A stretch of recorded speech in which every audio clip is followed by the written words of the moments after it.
ప్రభువును ప్రియ రక్షకుడైన దేవుని పేరట మీ అందరికీ శుభాభివందనములు తెలియజేసుకుంటున్నాను. జీసస్ ను క్రియేషన్ మినిస్ట్రీస్ ద్వారా ఏ రీతిగా ప్రతిరోజు అనుదిన ఆహారమును మీతో పంచుకోవడానికి దేవుడిస్తున్న కృపను బట్టి దేవునికి అనలేని కృతజ్ఞతలు. ప్రియ సహోదరులారా, అందరు ఎలా ఉన్నారు? బాగున్నారా? మీరందరూ కూడా బాగుండాలని ప్రతిదినం మీ అందరి కొరకు మేము ప్రార్థిస్తున్నాము. వాక్య ధ్యానంలోనికి మనం వెళ్దాము. నిర్గమకాండము 8వ అధ్యాయము 12-13 వచనములు. మోషే అహరోనులు ఫరో యొద్ద నుండి బయలు వెళ్ళినప్పుడు యెహోవా ఫరో మీదికి రాజేసిన కప్పల విషయంలో మోషే అతని కొరకు మొరపెట్టగా యెహోవా మోషే మాట చొప్పున చేసెను. ఐగుప్తు దాస్యంలో మ్రగ్గిపోతున్న ఇశ్రాయేలును విడిపించడానికి మోషే అహరోనులను దేవుడు పంపించారు. అయితే దేవుడు ముందుగానే తెలియజేశారు, ఫరో అంత తేలికగా నా ప్రజలను పంపించడని. దేవుని మాట చొప్పున ఫరో ఎదుట మోషే అహరోనులు అద్భుతాలు చేయడం మొదలుపెట్టారు. కర్రను పాముగా మార్చారు. ఐగుప్తు మాంత్రికులు కూడా అదే రీతిగా చేయగలిగారు. చివరికి అహరోను కర్ర ఆ మాంత్రికుల కర్రలను మృంగివేసింది. రెండవసారి నీటిని రక్తంగా మార్చగా ఆ మాంత్రికులు కూడా నీటిని రక్తంగా మార్చగలిగారు. మూడవసారి నదిలోని కప్పలను ఐగుప్తుల ఇండ్లలోనికి రప్పింపగా ఐగుప్తుల మాంత్రికులు కూడా అలానే చేయగలిగారు. దేశమంతా కప్పలతో నిండిపోయాయి. చివరకు పిండి పిసికే తొట్లలో కూడా కప్పలే ఉన్నాయి. అడుగు తీసి అడుగు వేస్తే కప్పలే. మోషే అహరోనుల వలె మాంత్రికులు నదిలోనున్న కప్పలను భూమి మీదకి రప్పించగలిగారు గాని వాటిని చంపడానికి గాని తిరిగి ఆ నీటిలోనికి వాటిని పంపించడానికి గాని వారికి శక్తి లేదు.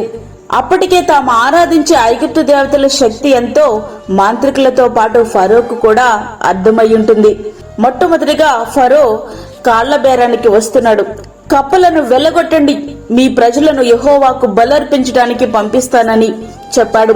అందుకు మోషే, ఈ కప్పల శేషం ఏటిలోనే ఉండునట్లును అవి నీ మీదను నీ ఇండ్లను ఉండకుండా చంపబడినట్లును మా దేవుడైన యెహోవా వంటి వాడెవరునూ లేరు అని నీవు తెలుసుకున్నట్లుగా ప్రార్థిస్తానని యెహోవా ఫరో మీదికి రాజేసిన కప్పల విషయంలో మోషే అతని కొరకు మొరపెట్టగా యెహోవా మోషే మాట చొప్పున చేశాను గనుక ఇండ్లలోనేమి వెలుపలనేమి పొలములోనేమి కప్పలు వండకుండా చచ్చిపోయాయి. ఆ దినాలలో ఐగుప్తీయులు ఆరాధించే దేవతలలో కప్పలకు కూడా స్థానం ఉంది. అప్పుడు యెహోవా ఆ దేవతల కంటే శక్తిమంతుడని రుజువయింది. అయితే ఫరో కూడా మన వంటి స్వభావం కలిగిన వాడే. అవసరం తీరింది, ఉపశమనం కలిగింది, మళ్ళా అతని హృదయం కఠినమైపోయింది. ప్రియ సహోదరుడా, వాక్యమంటున్నటువంటి ప్రియ దేవుని బిడ్డ, ఎన్నిసార్లు దేవుని సన్నిధిలో నీవు తీర్మానాలు చేసి ప్రార్థించి పొందుకున్న తర్వాత మనము తీసుకున్న తీర్మానాలే గుర్తు లేకుండా పోయిన సందర్భాలు ఎన్నో ఉన్నాయి కదూ. సృష్టికర్త సర్వాధిపతి మన ప్రార్థనలో ఆలకించి దానికి ప్రతిఫలం ఇచ్చినటువంటి సందర్భాలు అనేకం ఉన్నాయి. అయితే అవన్నీ కూడా జరిగిన తర్వాత నువ్వు మర్చిపోతూ ఉన్నావు. అత్యంత బాధకరంగా అనిపిస్తాయి. ఎందుకంటే మనం ఆరాధిస్తున్న దేవుడు సృష్టికర్త, సర్వాధిపతి. మన ప్రార్థనలు ఆయన ఆలకించి ప్రతిఫలం ఇచ్చేవాడు. మోషే గారి కొన్ని సాకులు చెప్పి తప్పించుకునే ప్రయత్నం చేసినప్పటికీ చివరకు దేవునికి ఆయన లోబడ్డారు. ఆయన చేత అనేకమైన ఆశ్చర్య క్రియలు జరిగించారు దేవుడు.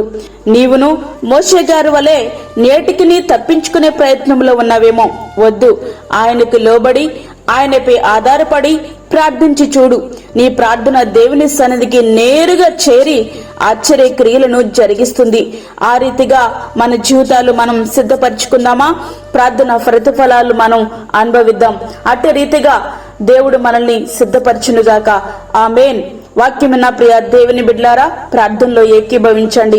పరిశుద్ధమైన తండ్రి, ప్రేమగల యేసు ప్రభువా, శ్రేష్టమైన మరి యొక్క దినం మా జీవితంలో మీరు అనుగ్రహించారు. నీకు వందనాలు.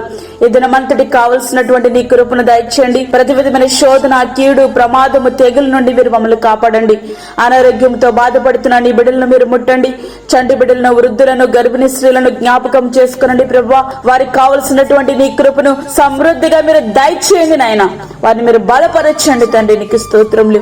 అలాగే దూరదేశంలో ఉండి వాక్యమును విని ప్రార్థనలో ఏకీభవిస్తున్న ప్రతి ఒక్క బిడ్డను మీరు దర్శించండి. వారి జీవితాల్లో నూతనకరమైనటువంటి మార్పులు రావడానికి సహాయం చేయండి. ఈ దినమంతా కూడా మీరు మాకు తోడుగుండండి. ప్రతి విధమైన శోధన, కీడు, ప్రమాదము, తెగుల నుండి మీరు మమ్మల్ని కాపాడి నీ యొక్క కృప మా మీద సమృద్ధిగా ఉంచుతారని నమ్ముచు, మాకు కాదు యెహోవా, మాకు కాదు, సమస్తమై మా ప్రభావాలు మీకు ఆరోపించుకుంటూ యేసు పరిశుద్ధ నామమున అడిగి వేడుకుంటున్నాము తండ్రి, ఆమేన్.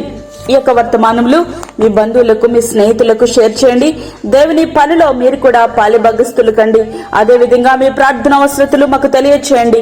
మా ఫోన్ నంబర్ 9177377559. దేవుడు మిమ్మను, మీ కుటుంబమును దీవించునుగాక. ఆమేన్. దేవుని సేవలో మీ సహోదరి అన్నామణి సాల్మన్. మా ఛానల్ని సబ్స్క్రైబ్ చేయండి, షేర్ చేయండి, లైక్ చేయండి. దేవుడు మిమ్మల్ని దీవించునుగాక. ఆమేన్.